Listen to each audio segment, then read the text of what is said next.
जय हिंद साथियों, मैं पूजा चौहान ट्रिकी एकेडमी में आपका स्वागत करती हूँ। आज हम पढ़ने वाले हैं मध्यकालीन भारत के इतिहास के बारे में। जितना कि मैंने आपको पिछली कक्षाओं में पढ़ा दिया था कि मध्यकालीन भारत में सबसे पहले इस्लाम धर्म की शुरुआत हुई थी और इस्लाम धर्म के जो संस्थापक थे वो थे कौन? हजरत मोहम्मद साहब, या जिनको कहा जाता है पैगंबर साहब। उसके बाद में हमने शुरुआत की थी भारत में मुस्लिमों का पहली बार आक्रमण कब हुआ था? तो पहली बार जो आक्रमण करने वाले थे वो अरबी मुसलमान थे और उनमें भी कौन था? मोहम्मद बिन कासिम। ठीक है। उसके बाद हमने शुरुआत की थी कि भारत पर तुर्कों का आक्रमण कब किया गया था? तो तुर्कों का आक्रमण शुरू हुआ था कब? 1175 ईस्वी में। और तभी से हमने शुरुआत की थी महमूद गजनवी और मोहम्मद गौरी के बारे में। ठीक है। महमूद गजनवी जो कि भारत में केवल लूटपाट के उद्देश्य से भारत में उसने प्रवेश किया था, और जो मोहम्मद गौरी था उसने केवल साम्राज्य के विस्तार के हिसाब से भारत पर आक्रमण किया था। लगभग 1206 तक मोहम्मद गौरी का शासनकाल चलता रहा और उसके बाद में ही शुरुआत होती है किसकी? 1206 से ही शुरुआत होती है दिल्ली सल्तनत की। और दिल्ली सल्तनत जिसकी शुरुआत की थी किसके द्वारा? कुतुबुद्दीन ऐबक के द्वारा। कुतुबुद्दीन ऐबक जो था वो मोहम्मद गौरी का ही एक गुलाम हुआ करता था। मोहम्मद गौरी के कुछ खास गुलाम थे जिनको मोहम्मद गौरी के उत्तराधिकारी के हिसाब से उनके साम्राज्य को विभाजित कर दिया गया था। तो जो पहला मुख्य गुलाम था वो कौन था? तो वो कुतुबुद्दीन ऐबक था। दूसरा जो था वो यल्दौस था। तीसरा जो था वो कुबाचा था। और चौथा जो था वो बख्तियार खिलजी था।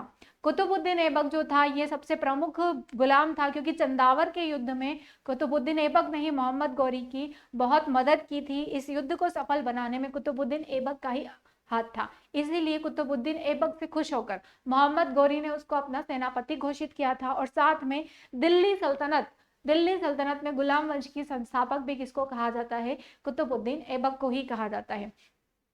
1206 से ही शुरुआत हो जाती है दिल्ली सल्तनत की। 1206 से लेकर 1210 ईस्वी तक 4 साल तक शासन किया था कुतुबुद्दीन ऐबक ने, लेकिन केवल सिपाह सालार के पद पर बैठकर किया था। ठीक है। सिपाह सालार जो होता है वो सेनापति का ही एक पद होता है। इसने कभी भी सुल्तान के पद की उपाधि नहीं ली थी और ना ही ये कभी सुल्तान कहलाया था। आपसे क्वेश्चन पूछा जाता है कि मध्यकालीन भारत में कौन सा शासक था जिसने कभी भी सुल्तान की उपाधि नहीं ली थी? तो वो था कौन? कुतुबुद्दीन ऐबक। कुतुबुद्दीन ही वही शख्स है जिसको जनता ने खुश होकर लाख बख्श की उपाधि दी थी, और साथ में इससे काफी खुश थी जनता। इसको एक नेक और ईमानदार कहा जाता था। ये बहुत ही नेक और ईमानदार गुलाम था, और ये हमेशा कहता था कि मैं एक गुलाम हूँ और गुलाम कभी सुल्तान नहीं बन सकता था। इसलिए इसने कभी भी सुल्तान के पद पर सुल्तान का पद धारण नहीं किया था और ना ही इसने उपाधि धारण की थी। इसके बाद में कुतुबुद्दीन ऐबक के बाद में इस अगला सुल्तान बना था आराम शाह, लेकिन वो केवल सुल्तान नहीं कहलाया था क्योंकि कुछ समय के लिए ही रहा था, क्योंकि इल्तुतमिश ने उसकी हत्या कर दी थी। इल्तुतमिश का कहना था कि ये जो वंश है गुलामों का वंश है, इसीलिए इसका जो सुल्तान रहेगा वो भी कौन बनेगा? गुलाम ही बनेगा। इसीलिए कुतुबुद्दीन ऐबक जो था वो मोहम्मद गौरी का गुलाम था और इल्तुतमिश जो था वो कुतुबुद्दीन ऐबक का गुलाम था। इसीलिए सुल्तान का पद किसको देना चाहिए? तो वो इल्तुतमिश को देना चाहिए। अब इल्तुतमिश जो था वही दिल्ली सल्तनत का वास्तविक सुल्तान कहलाया, क्योंकि इसी ने बगदाद के खलीफाओं के द्वारा सुल्तान की उपाधि धारण की थी। साथ में यह वास्तविक संस्थापक इसलिए कहलाया क्योंकि ये सुल्तान के पद पर रहकर ही सबसे पहले इसने प्रजा को चलाया था, इसीलिए इसको कहा जाता है वास्तविक संस्थापक। इल्तुतमिश ने शासक बनने के बाद में या सुल्तान बनने के बाद में कई सारी प्रथाएं चलाई थी, जैसे कि इसने सबसे पहले दल चालीसा का निर्माण किया था। दल चालीसा वो कहलाता है जिसको तुर्काने चहलगानी भी कहा जाता है। दल चालीसा में 40 लोगों का एक समूह होता है और ये जहां भी जाता है इन 40 लोगों के समूह को अपने साथ ले जाता था अपनी सुरक्षा के लिए, और युद्धों में ले जाता था अपने युद्ध को जीतने के लिए। ये काफी बलवान लोग हुआ करते थे। उसके बाद में इसी ने इक्ता प्रथा की शुरुआत की थी, इल्तुतमिश ने ही। इसके इल्तुतमिश के द्वारा ही चांदी और तांबे के सिक्के चलवाए गए थे। चांदी के सिक्कों को कहा गया था टका या टंका और तांबे के सिक्कों को कहा गया था जीतल। तो इस तरीके से दोनों सिक्कों की शुरुआत भी किसने की थी? इल्तुतमिश ने ही की थी। अब इल्तुतमिश के 4 बेटे थे और एक बेटी थी, लेकिन चारों के चारों अयोग्य बेटे थे। इसीलिए इल्तुतमिश ने यह निर्णय लिया था, यह कहा था कि जो मेरा उत्तराधिकारी बनेगा वो मेरी बेटी बनेगी, ना कि मेरे बेटे बनेंगे। क्योंकि जब इल्तुतमिश कालिंजर मिशन पर गया था ग्वालियर में, तभी इस मिशन पर उसके चारों के चारों पुत्र अयोग्य साबित हो गए थे। इस मिशन पर उसका साथ दिया था उसकी बेटी रजिया सुल्तान ने, इसीलिए रजिया सुल्तान को कहा जाता है भारत की पहली महिला शासिका।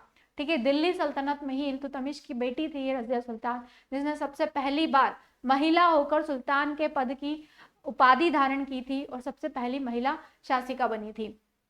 इसने पर्दा प्रथा को हटा दिया था, इसने सर पर टोपे पहनकर सुल्तान की उपाधि धारण की थी, इसीलिए प्रथम महिला शासिका कहलाती है। इसके बाद में रजिया सुल्तान के बाद में ही अगला शासक कौन बना था, तो वो अगला शासक बना था बहराम शाह, जो कि इसी का बेटा था। इसके बाद में बहराम शाह के बाद में मसूद शाह अगला शासक बना था दिल्ली सल्तनत का, जो कि रुकनुद्दीन इल्तुतमिश का जो पहला बेटा था उसी का बेटा था, मतलब कि इल्तुतमिश का पोता था कौन, मसूद शाह। और यही इसी ने बहराम शाह की हत्या करके अगला सुल्तान बना था मसूद शाह। मसूद शाह के बाद ही अगला सुल्तान कौन बना था, तो अगला सुल्तान बना था नसीरुद्दीन। नसीरुद्दीन महमूद जो था ये भी एक अयोग्य शासक था और इल्तुतमिश का ही बेटा हुआ करता था। ठीक है, ये इतना बेवकूफ था कि ये सुल्तान तो था लेकिन हमेशा टोपी सीकर अपना जीवन यापन करता था। इसके सुल्तान बनने के बाद में इसने अपने वजीर को अपनी सारी प्रजा का दायित्व सौंप दिया था। इसका वजीर हुआ करता था बलबन, जिसका वास्तविक जो नाम था वो क्या था, इसका वास्तविक जो ये अगला जो सुल्तान बनेगा वो बलबन ही बनेगा। और किस नाम से बनेगा, तो गियासुद्दीन बलबन के नाम से बनेगा और बलबन का वास्तविक नाम था बहाउद्दीन। ठीक है, तो अगला सुल्तान कौन बना, फिर नसीरुद्दीन के बाद में बलबन ही बनेगा। और नसीरुद्दीन महमूद ने ही बलबन को उलग खां की भी उपाधि धारण की थी, क्योंकि जो बलबन था वो अपनी प्रजा पर चारों तरफ नजरें रखता था कि कौन क्या कर रहा है, इसीलिए इसने उलग खां की उपाधि दी थी बलबन को। साथ में बलबन की पुत्री का विवाह भी किसके साथ हुआ था, नसीरुद्दीन महमूद के। तो नसीरुद्दीन महमूद जो था 20 साल तक सुल्तान के पद पर रहा, लेकिन सुल्तान के पद पर या सुल्तान के पद की आड़ के में ही बलबन ने 20 साल तक अपना शासन किया था दिल्ली सल्तनत पर। उसके बाद में इसने अपने सभी नसीरुद्दीन महमूद के सभी उत्तराधिकारियों की हत्या करके अगला सुल्तान कौन बन गया था, तो वो बन गया था बलबन, जो कि गियासुद्दीन बलबन के नाम से बना था। अगला सुल्तान बलबन है और बलबन इतना क्रूर था कि इसने बहुत सारी नीतियां चलाई थी। जैसे सबसे पहले इसने क्या काम किया था, इसने दल चालीसा का अंत किया था और दल चालीसा का अंत करने के साथ ही इसने लौह एवं रक्त की नीति अपनाई थी। ठीक है, तो आपसे पूछा जाता है कि ऐसा कौन सा शासक था जिसने लौह एवं रक्त की नीति अपनाई थी, तो वो था बलबन। नेक्स्ट आपसे पूछा जाता है कि बलबन ने कौन सी प्रथा चलवाई थी, सिजदा पायबोस। सिजदा पायबोस बलबन का कहना था कि जो भी व्यक्ति मेरे सामने आएगा वो घुटने के बल बैठकर मुझे पहले प्रणाम करेगा, नमस्ते करेगा, उसके बाद लेटकर मेरे पैरों को छुएगा, उसी को कहा जाता है सिजदा पायबोस की प्रथा। तो इसकी शुरुआत भी किसके द्वारा की गई थी, ये भी बलबन के द्वारा ही की गई थी। उसके बाद में शुरुआत हुई थी किसकी, नवरोज त्योहार की, जो कि बलबन के ही शासनकाल में हुई थी। फारसियों का एक नववर्ष होता है जो कि 21 मार्च को मनाया जाता है। तो इसी की शुरुआत किसके शासनकाल में हुई थी, बलबन के ही शासनकाल में हुई थी। लेकिन औरंगजेब ने इस त्योहार का अंत करवा दिया था, क्योंकि औरंगजेब जो था ये फारसी लोगों का कोई धर्म नहीं मानता था, ये उनमें कोई दिलचस्पी नहीं रखता था, इसीलिए नवरोज त्योहार का जो अंत करवाया था वो औरंगजेब के ही द्वारा करवाया गया था। शाहजहां का ही बेटा हुआ करता था औरंगजेब, और इसी ने नवरोज त्योहार का अंत करवाया था।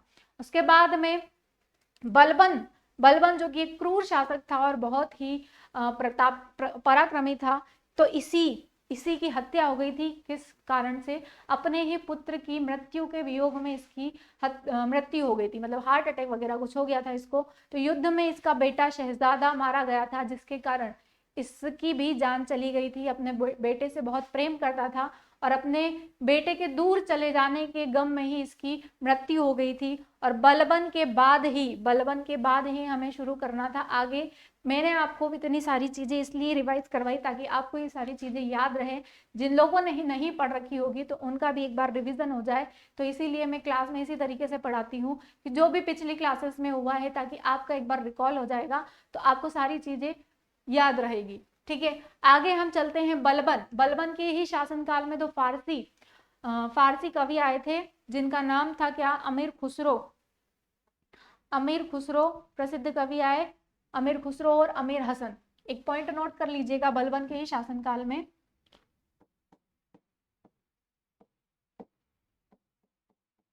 बलबन के ही शासनकाल में दो प्रसिद्ध फारसी कवि आए,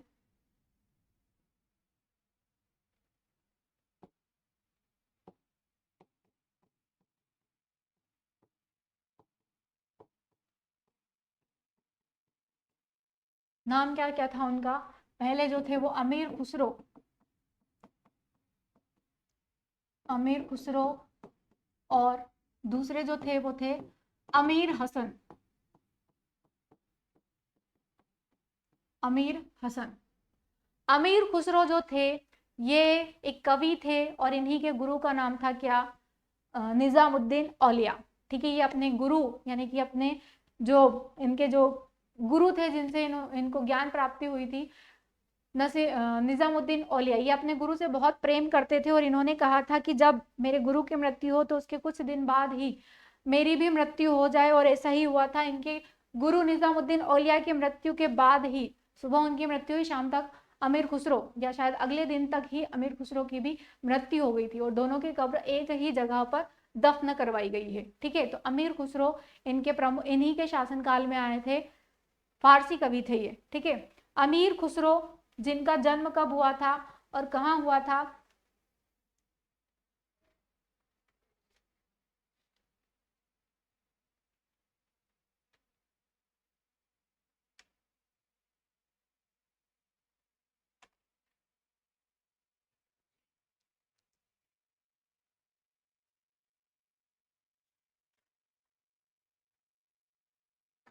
अमीर खुसरो के बारे में हम पढ़ लेते हैं थोड़ा बहुत कि इनका जन्म कब हुआ था और किस तरीके से हुआ था।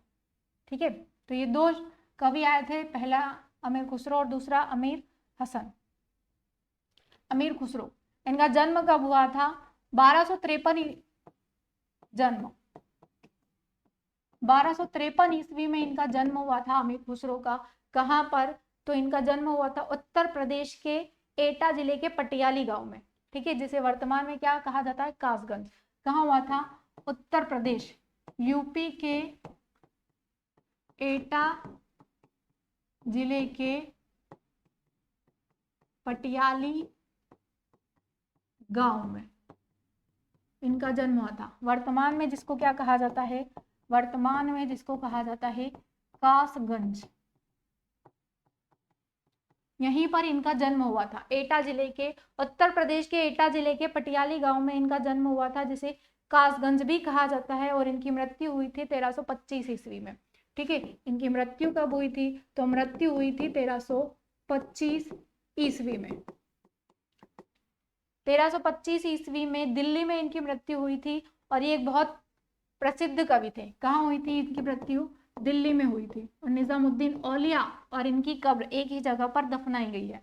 ठीक है, तो जन्म हुआ था 1253 ईस्वी में उत्तर प्रदेश के एटा जिले के पटियाली गांव में, और जिसे कासगंज भी कहा जाता है, आप लिख लेना, जिसे कासगंज भी कहा जाता है।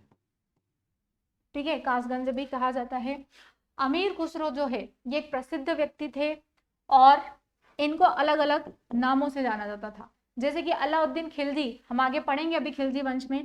अलाउद्दीन खिलजी ने ही इनको उपाधि दी थी, अलाउद्दीन खिलजी, अलाउद्दीन खिलजी ने इन्हें तोता ए हिंद, तोता ए हिंद की उपाधि दी थी।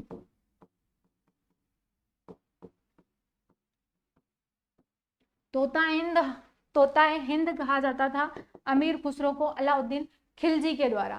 साथ में अमीर खुसरो, इन्होंने एक प्रसिद्ध पुस्तक लिखी थी जिसका नाम था खमसा-ए खुसरो। ठीक है, अमीर खुसरो ने ही इन्होंने एक प्रसिद्ध पुस्तक लिखी।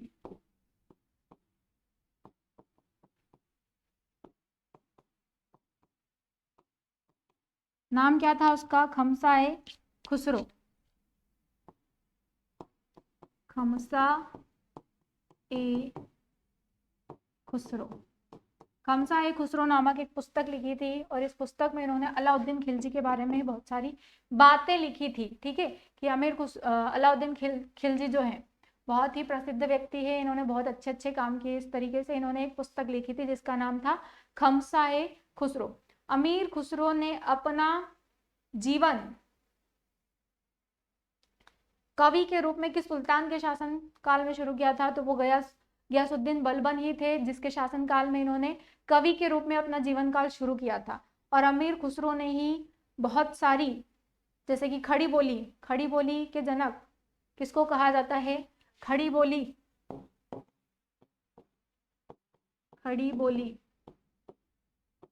के जनक कहा जाता है अमीर खुसरो को। खड़ी बोली के जनक किसको कहा जाता है? अमीर खुसरो को ही कहा जाता है।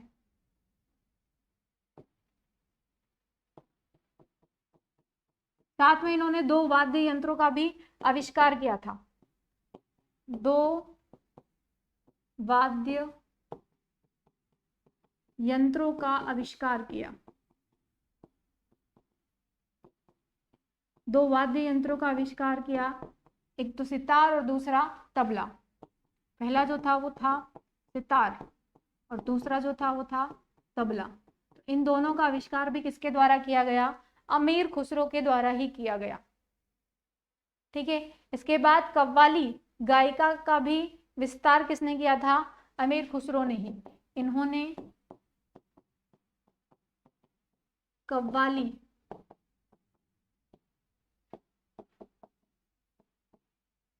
गायिका का भी विस्तार किया।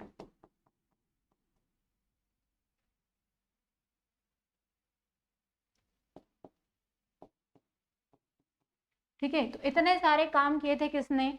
अमीर खुसरो ने। और अमीर खुसरो ने ही कश्मीर को कहा था धरती का स्वर्ग। ठीक है, क्या कहा था? धरती का स्वर्ग कहा था। इन्होंने कश्मीर को धरती का स्वर्ग कहा है।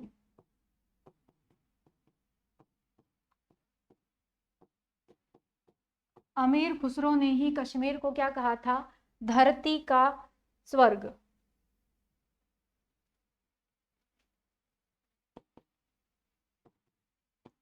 अमीर खुसरो ने ही कश्मीर को धरती का स्वर्ग भी बताया है। ठीक है, तो अमीर खुसरो से जुड़ी कुछ चीजें थी जो एग्जाम में पूछ ली जाती है कभी कभी। तो ये सारी चीजें जो अमीर खुसरो से संबंधित थी। इसके बाद अमीर खुसरो ने अलाउद्दीन खिलजी को भी सुल्तान जहां की उपाधि दी थी। तो जब हम अलाउद्दीन खिलजी के बारे में ये सब पढ़ेंगे तब मैं आपको बताऊंगी कि अलाउद्दीन खिलजी को भी अमीर खुसरो ने कुछ पद कुछ उपाधि दी थी। उसके बाद में हम चलते हैं किसके पास? बलबन का शासनकाल यहीं खत्म हो जाता है। उसके बाद शुरू होती है किसकी? केकोबाद के शासनकाल की। तो अगला सुल्तान कौन बना था? केकोबाद। आगे हम बढ़ते हैं। ठीक है, अगला जो सुल्तान रहा है वो कौन रहा है? केकोबाद।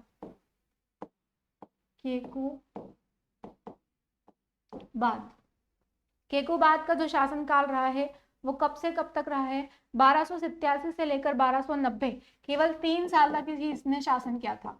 1287 से लेकर 1290 ईस्वी का जो समय था वो किसका था? केकोबाद का था। केकोबाद जो था एक अयोग्य शासक था। ये ज्यादा समय तक शासन नहीं कर पाया था क्योंकि इसकी हत्या करवा दी गई थी। केवल 3 साल तक ही इसने शासन किया था। इसकी हत्या करवा दी गई थी इसी के एक रिश्तेदार के द्वारा, जिसका नाम था शमुद्दीन कैमूर्स। ठीक है, शमुद्दीन कैमूर्स। तो आप अगर इसमें लिखना चाहें तो आप ये नोट कर लीजिएगा कि यह एक अयोग्य शासक था। यह एक अयोग्य शासक था।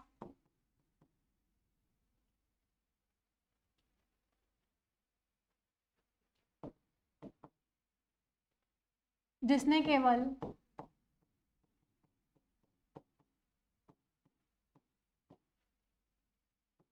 3 साल तक ही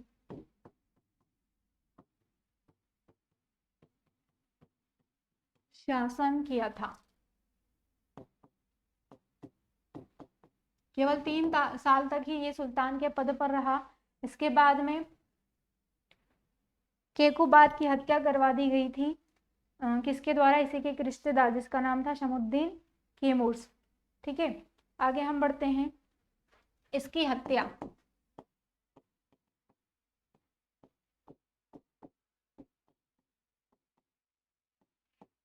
शमुद्दीन कैमूर्स ने करवाई थी, ने की थी। और अगला सुल्तान कौन बना? शमुद्दीन कैमूर्स। ये जो रहेगा, ये दिल्ली सल्तनत में गुलाम वंश का सबसे अंतिम शासक रहेगा। ठीक है, दिल्ली सल्तनत में गुलाम वंश का अंतिम शासक शमुद्दीन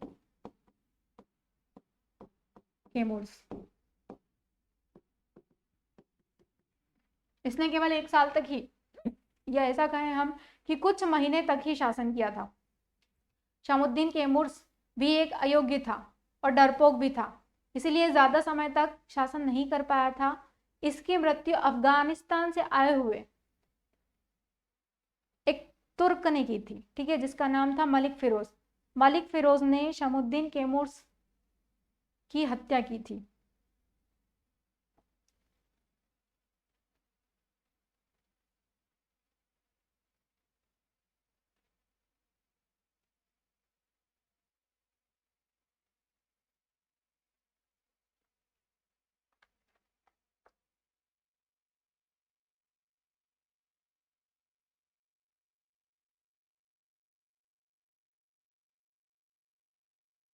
देखिए, केकुबाद जो था एक अयोग्य था, साथ में शमुद्दीन जो था ये भी किस प्रकार का शासक था? एक डरपोक शासक था।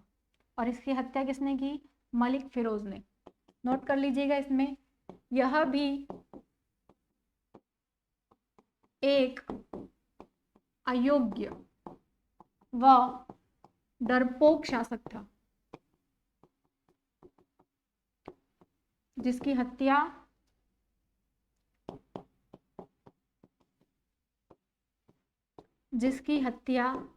मलिक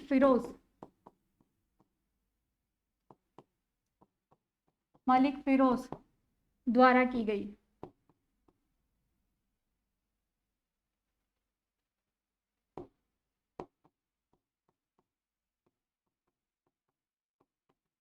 ठीक है, मलिक फिरोज के ही कहने पर शमुद्दीन ने केकुबाद की हत्या की थी और उसके बाद में शमुद्दीन कैमूर्स सुल्तान बना था।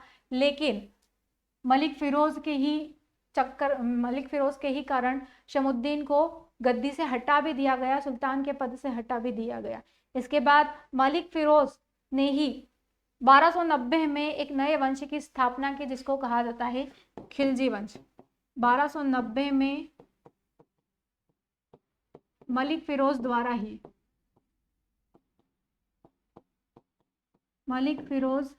द्वारा ही खिलजी वंश की स्थापना की गई। खिलजी वंश की स्थापना की गई। ठीक है, खिलजी वंश की शुरुआत की थी किसने? मलिक फिरोज ने, जो आगे चलकर किस नाम से फेमस होगा? किस नाम से कहा जाएगा? ये दिल्ली सल्तनत का, सॉरी, खिलजी वंश का संस्थापक जलालुद्दीन फिरोज खिलजी के नाम से। ठीक है, तो अगला सुल्तान कौन बनेगा, या अगला वंश की शुरुआत हम करते हैं, आगे बढ़ते हैं। यहाँ पर गुलाम वंश खत्म हो गया है। गुलाम वंश, जिसका पहला जो शासक था वो कुतुबुद्दीन ऐबक था। कुतुबुद्दीन के बाद इल्तुतमिश के बाद में रजिया सुल्तान के बाद बहराम शाह के बाद मसूद शाह के बाद नसीरुद्दीन महमूद के बाद गियासुद्दीन बलबन, और बलबन के बाद केकुबाद, तथा केकुबाद के बाद आया कौन? कैमूर्स। ठीक है, तो शमुद्दीन कैमूर्स की हत्या किसके द्वारा की गई है? मलिक फिरोज के द्वारा, और अगले नए वंश की स्थापना की गई थी, जिसको कहा जाता है खिलजी वंश। तो हम शुरुआत करते हैं अब खिलजी वंश की। खिलजी वंश, या जिसको कहा जाता है खिलजी डायनेस्टी, खिलजी वंश या खिलजी डायनेस्टी कब से कब तक रहा? 1290 से लेकर 1296 तक किसका शासनकाल रहा था? तो वो रहा था जलालुद्दीन फिरोज खिलजी का। लेकिन अगर आपसे पूछा जाता कि खिलजी वंश कब तक चला था, तो ये 1290 से लेकर 1320 तक शासन चलता रहा किसका? खिलजी वंश का। 1290 ईस्वी से लेकर 1320 ईस्वी का जो समय था वो किसका था? खिलजी वंश का। और पहला शासक कौन हुआ? वो हुआ जलालुद्दीन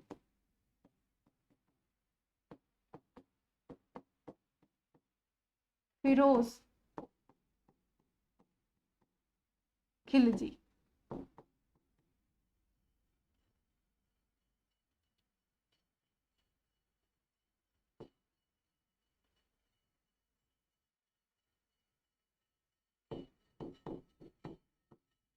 कब से कब तक?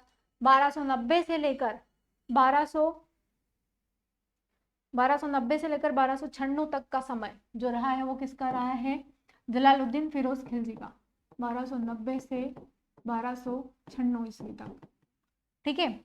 जलालुद्दीन फिरोज खिलजी जो कि पंजाब का एक इक्तेदार हुआ करता था, एक तुर्क अफगानिस्तान था ये, और गुलाम था ये, लेकिन इसी ने शमुद्दीन कैमूर्स की हत्या करके नए वंश की स्थापना की थी। इसका जो वास्तविक नाम था, वास्तविक नाम क्या था इसका? वास्तविक नाम, इसका वास्तविक नाम क्या था? मलिक फिरोज। और इसने किस नाम से खिलजी वंश की स्थापना की थी? तो ये संस्थापक रहा है खिलजी वंश का। किस नाम से रहा है? जलालुद्दीन फिरोज खिलजी के नाम से। ठीक है। इसके बाद इसने किसको अपनी राजधानी बनाया था? तो इसने किलखोरी को, इसने किलखोरी को अपनी राजधानी बनाया।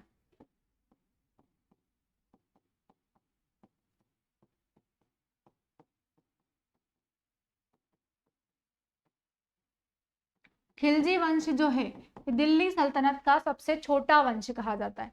ठीक है। दिल्ली सल्तनत में सबसे कम समय का या कम शासकों का जो समय रहा है वो किसका रहा है? तो ये खिलजी वंश का ही रहा है। आप चाहे तो यहाँ पर नोट कर लीजिए कि दिल्ली सल्तनत में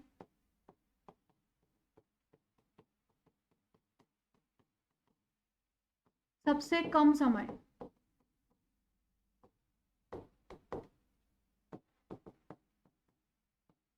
खिलजी वंश का ही रहा है।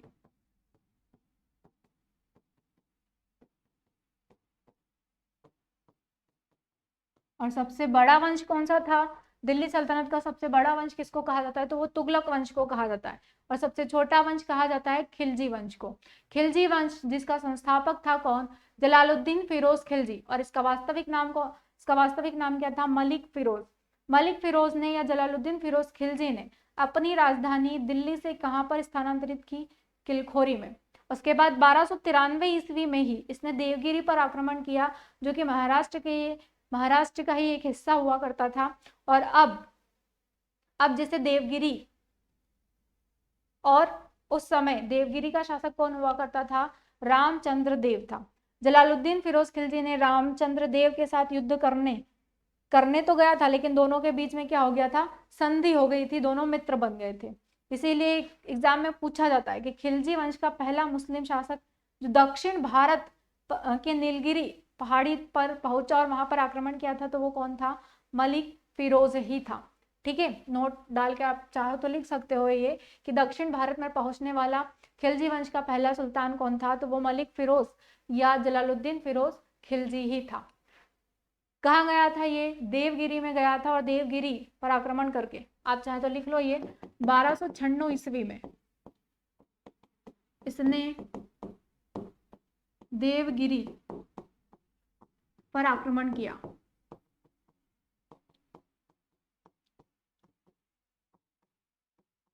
और उस समय देवगिरी के शासक कौन थे? शासक थे रामचंद्र देव। आक्रमण तो किया था इसने, लेकिन दोनों के बीच में मित्रता हो गई थी, दोनों दोस्त बन गए थे, इसीलिए इसने फिर वहां से ये वापस लौट आया था। सॉरी, 1296 में नहीं किया था इसने आक्रमण, 1293 में किया था।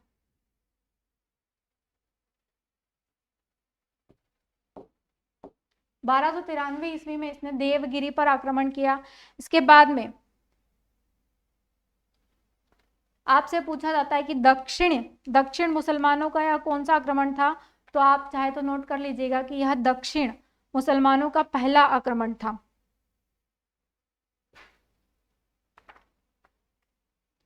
यह दक्षिण मुसलमानों का पहला आक्रमण था। इसके बाद में इसी का भतीजा हुआ करता था जिसका नाम था अली गुरशास्प, और वही इसी का दामाद भी था। आगे चलकर आप देखेंगे कि अली गुरशास्प ने ही किसकी हत्या कर दी थी, जलालुद्दीन फिरोज खिलजी की हत्या कर दी थी धोखे से, क्योंकि ये नहीं चाहता था कि जलालुद्दीन फिरोज खिलजी आगे चलकर अपने साम्राज्य को बढ़ाए, क्योंकि ये साम्राज्य को चाहता था। ठीक है, इसके बाद में आक्रमण हुआ किसका, मंगोलों का। ये भारत पर चौथा आक्रमण था, लेकिन दिल्ली सल्तनत पर ये तीसरा आक्रमण था। और इसी आक्रमण को शांत करने के लिए इसने किसको भेजा था, अपने भतीजे अली गुरशास्प को भेजा था। इसके भतीजे का नाम, इसके भतीजे या जो इसका दामाद भी था,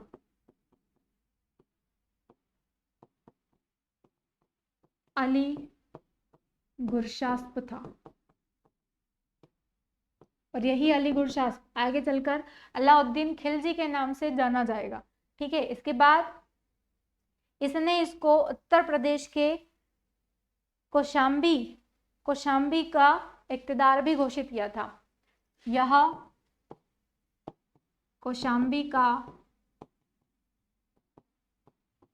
इक्तदार था।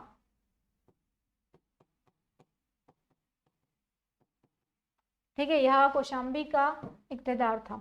इसके बाद में 1296 में ही मंगोलों का भारत पर चौथी बार आक्रमण हुआ, लेकिन ये दिल्ली सल्तनत पर मंगोलों का तीसरा आक्रमण था। और इसी आक्रमण को शांत करने के लिए इसने किसे भेजा था, जलालुद्दीन फिरोज खिलजी ने अपने भतीजे अली गुरशास्प को भेजा था। ठीक है, और अली गुरशास्प ने इस आक्रमण को शांत कर दिया। साथ में वहां के जो जितने भी मुसलमान थे, जितने भी मंगोल शासक थे, उन सभी मंगोल, लगभग 2000 मंगोल शासक थे, उन सभी मंगोल शासकों को कैदी या बंदी बनाकर अपने साथ ले आया था ये यहाँ पर दिल्ली सल्तनत में। ठीक है, उसके बाद में इन सैनिकों ने इस्लाम कबूल लिया था, और इस्लाम कबूले जाने के बाद में ये नवीन मुसलमान कहलाए। तो एग्जाम में पूछा जाता है कि नवीन मुसलमान बनने से पहले मंगोल सैनिक किस धर्म के थे, तो वो बौद्ध धर्म के थे। ठीक है, किस धर्म के थे, बौद्ध धर्म के थे।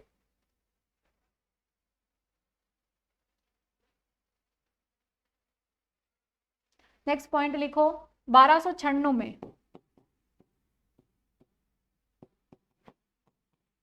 भारत पर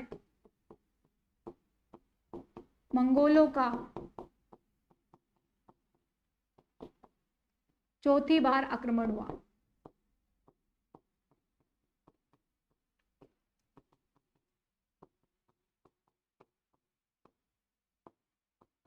और इसे शांत करने के लिए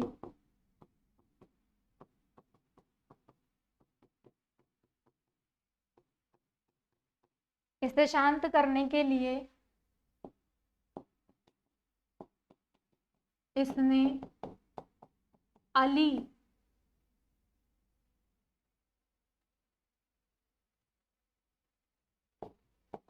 को भेजा। अली यानी कि अलाउद्दीन खिलजी को भेजा गया था इस आक्रमण को शांत करने के लिए। ठीक है, अलाउद्दीन ने इस आक्रमण में मंगोलों को पराजित किया। नेक्स्ट आप नोट कीजिएगा, अलाउद्दीन ने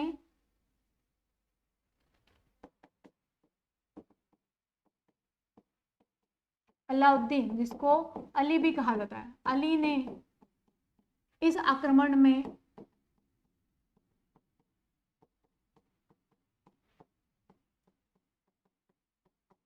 मंगोलों को पराजित किया।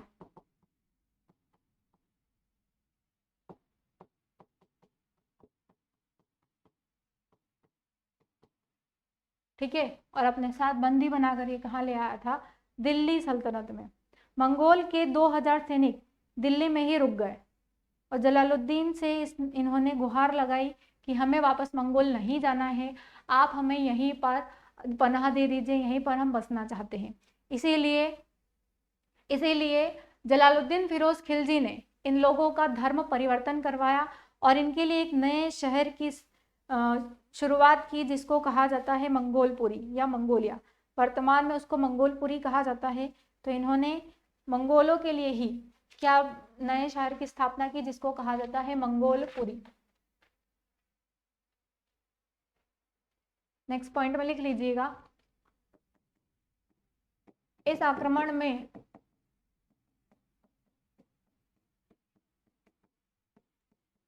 लगभग 2000 सैनिक दिल्ली सल्तनत में ही रुक गए।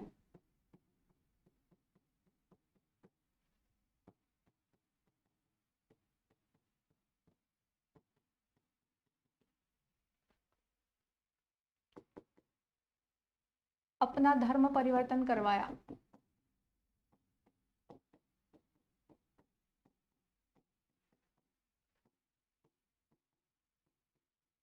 अपना धर्म परिवर्तन करवाया और नवीन मुसलमान कहलाने लगे। ठीक है, नवीन मुसलमान जो कि पहले किस जाति के थे, ये बौद्ध धर्म के अनुयायी थे। पहले 2000 सैनिक बौद्ध धर्म के अनुयायी थे। ठीक है, पहले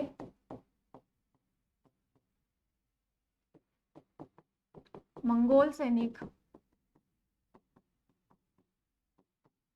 बौद्ध धर्म के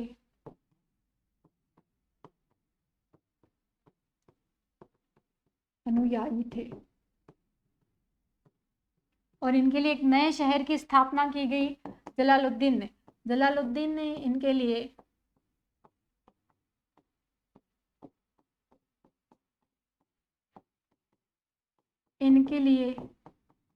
एक नए शहर की स्थापना की,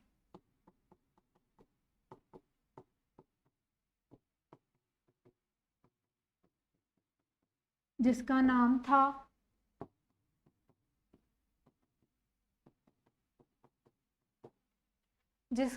था मंगोलिया।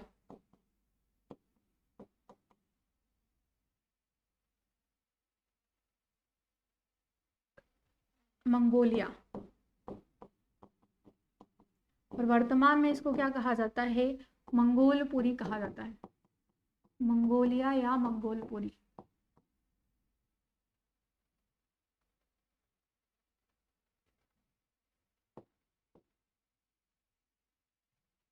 मंगोलपुरी कहा जाता है वर्तमान में इसको, मंगोलिया को कहा जाता है मंगोलपुरी। उसके बाद में अलाउद्दीन खिलजी जो था, इसी ने वापस से देवगिरी पर आक्रमण करके वहां के राजा रामचंद्र देव की हत्या करके उसकी दोनों बेटियों को ये अपने साथ ले आया, उनकी आबरू लूट ली थी। और जब जलालुद्दीन फिरोज खिलजी को इस बात का पता चला तो वो उसके पीछे भागा कि इसने इस तरीके से मेरे मित्र के ऊपर किस तरीके से आक्रमण कर सकता है अलाउद्दीन खिलजी। इसीलिए ये उसको समझाने के लिए वहां गया था, लेकिन अलाउद्दीन खिलजी ने उसको गले लगाकर पीछे से इसी के ऊपर छुरा घोंप दिया था, धोखे से उसकी हत्या कर दी थी। और अगला सुल्तान कौन बना, अलाउद्दीन खिलजी, जो कि अली गुरशास्प था। अली गुरशास्प इसका वास्तविक नाम था और ये सुल्तान बना अलाउद्दीन खिलजी के नाम से। तो अलाउद्दीन खिलजी के बारे में हम कंटिन्यू करेंगे कल की क्लास में। आज की क्लास के लिए इतना ही। जय हिंद, धन्यवाद।